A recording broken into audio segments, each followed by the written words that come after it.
What's up guys, Nathan here with Labyrinth Gaming. I just got a top 4 deck profile for you from today.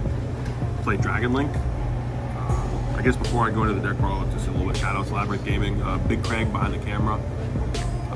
My boy Jake helped me with the list a bit. Argued on some things and then I told him I didn't care for his opinion a few times and then turns out I was right. Anyways, we'll go right into the deck profile. 3 Tracer, this card, you want to see this card every hand. 2 Rocket Synchron, this card, Hot Red plays, Link 2 plays, Reborning stuff, going for a Pega Roller, really good card. So some people are cutting this to 1. What made you continue? Yeah, what made you continue to roll with 2 Synchron? 100%, this card's crazy. Alright. Seeing this in the grind game is really good too, so like you top deck this, or you can like search it off of, I guess you're not really searching it, but you can top deck this or get it next from the other turn or quick launch this out, stuff like that. This card's just really good. Being a tuner level 1 does a lot of stuff for the deck. 1 recharger, it's part of the Tracer. The 2 abs. This card comes up for follow up and part of the combo. Opening this with Safer or Chaos Space is such a big plus. Plus chain blocking other cards with this is super good. That's for the rocket cards, monsters. First, this chaos cards, the 3 Safer.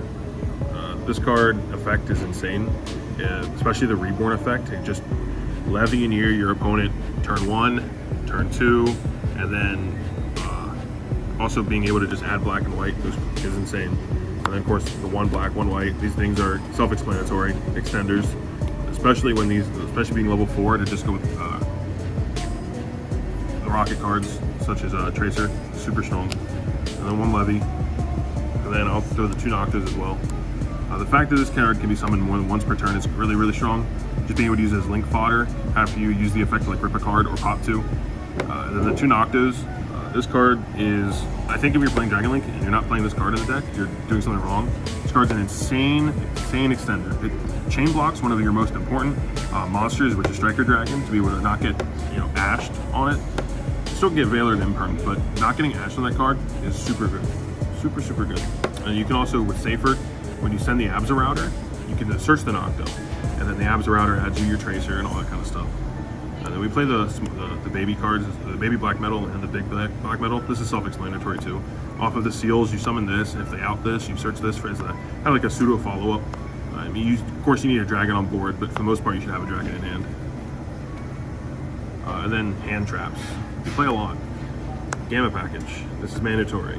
There's so many things that your opponent's like going to want to ash that you don't have monsters, such as Chaos Space, especially to search or boot sector. Like on turn 3, when you use the effect to summon, they have Ogre or like a monster effect to negate. Gamma goes insane. Like I got today, I got all the way down to 350 life points, 350, playing an Eldritch player, and off my Celestial draws. Oh, spoiler, playing DPE. I had drawn a Gamma and like another non-engine card. So after he had ran over my Dark Charmer and I searched Levy for follow-up, and ran over the DPE effect, and he goes, how much life points you at? And I go, oh, 350. I see him overlay the Sky Prison and the Eldritch into Gustav Max, and I go, crazy. He goes, effect for game, and I go, Gamma? And he just looked at me and said, you got everything, don't you? And I go, yeah, I do. So this card's absolutely insane. More light hand traps. 3 Ogre. This card's super good in the meta right now. Hits the Adventure Continuous spell. Stops them from doing a lot of plays. Hits other random stuff too. It's really strong. Sword Soul cards such as Moe, Ash Blossom, mandatory. Your opponent drops Fusion Destiny on you and you have Ash for it. Most of the time they're not playing anything else anyways. Then 3 Nibiru and 3 Veiler. I'll just explain both these. So Veiler plus any of these 9 hand traps, Nibiru plus any of these 9 hand traps is breaking your opponent's entire board. Gamma plus any of these almost does the exact same thing. And then Gamma Nib, you should always be breaking every board at the end of their turn with it. So these cards, 15 hand traps. You don't really want to play less. Like if I were to play any less, I'd probably take out the Ashes because you like the lights because it synergizes so well with the rest of the deck. Especially being able to add one of those hand traps off the Chaos Roller, super strong. We'll go on to the spells. You have the mandatory field spells. Those are explainable. They both get searched. Chaos Spaces, quick launches. These cards are insane starters and extender. There's that.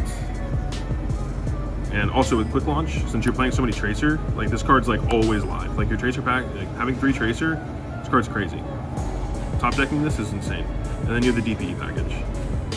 So, and then of course you might think to yourself, well, what if you mill one of these off your Chaos Roller? That's crazy. Just add it to your hand. Absolutely insane. That's the main deck. It's 46. I don't think you really cut it down much unless you play less hand traps or cut the DPE package.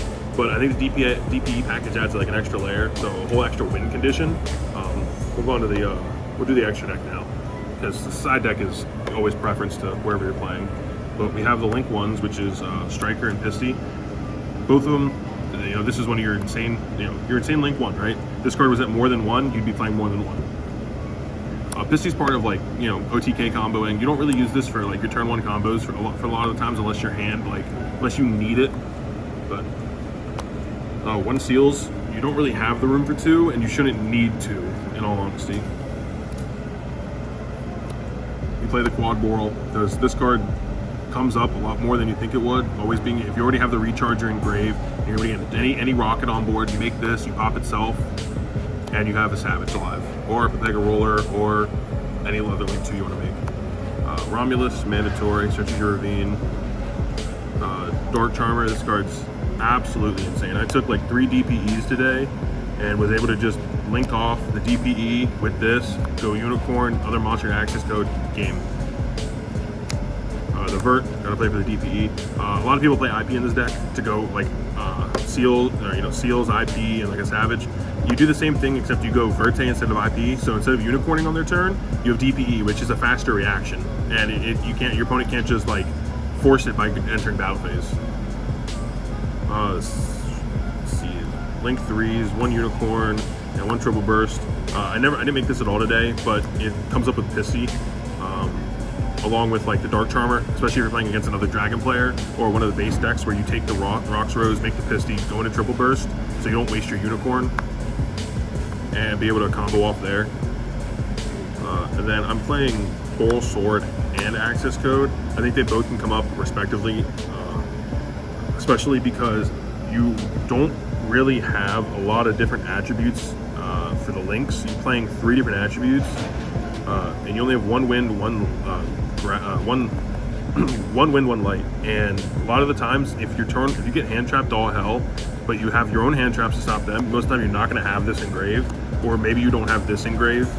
So a lot of the times when you're going into this, like, you'll most of the time get the Romulus engraved, but this you'll have a pop 2 instead of like a pop 3. So a lot of the time, Sword is what you'll need to like clear the board in OTK instead of the access code. And this also helps out stuff like towers. This card right here out so many towers. It's insane that access code can't out, right? Like the Ad Ignister towers. A couple weeks ago I played an Ad Ignister player, and I lost because the tower's 6K. Yeah, I can't do anything to that. So I was like, this card, it needs to be played. So when you play those random rogue matchups that you just don't lose because they're just better, play the Hot Red, the Savage, and the Chaos Roller. This is all self-explanatory, especially with all the light hand traps. Going into, like, turboing into this almost always guarantees you lights in the graveyard, and it gets you a hand trap. Whether it's Ogre, Veiler, or Gamma, it's something. Savage is explanatory, or self-explanatory. And then you have Hot Red. This card's crazy. Being able to just have a targeting and negate once per turn, every turn, as long as it's face up, is insane. Plus, if you make this plus the seals, and then when you bring this out and get this guy out, and if they out your entire board and you're able to get this guy on board, you just bring him back. And then the last card is DPE. This card's stupid. It does so much for this deck, especially because when you combo through and you use all your hand traps, you are top decking with this deck a decent bit. And the Celestial draws are really, really strong. Plus this card constantly coming back is like one of the things that just a lot of decks can't deal with unless they're playing it themselves. So that's about that's it. That is it for the extra deck. We can go side deck. This self-explanatory. Lancia hits PK, hits Flunderies, hits any deck that's playing adventure cards because, again, the Enchantress, right? You do this in standby phase. The Enchantress in their hand is dead, so they better have the right. They have more copies of Enchantress than they do right, since they play Foolish and other stuff like that, like Cherubini, Dumpson and stuff. So this is like the weird thing that I wanted to try. 3 cross out and then 1 scythe. For going second, you can put in a total of 7 cards to deal with these decks that are scythe blocking you.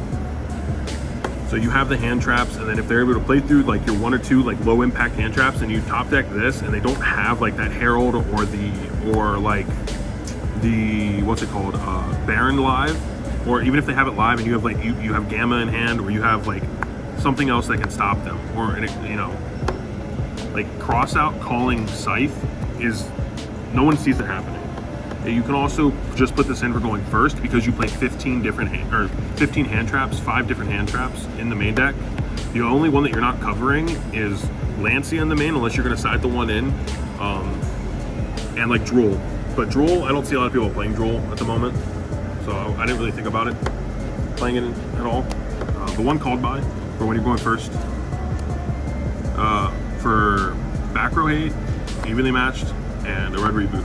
So I think right now the only back row decks you're really afraid of is Eldritch, and by afraid I mean Heavenly Sky Prison's a hell of a card, especially since it makes Storm, Twin Twisters, Duster like not live, it makes them dead.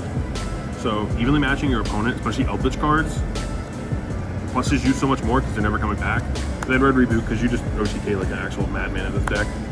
And then the last 3 cards are solely for going first. It's anti-spell.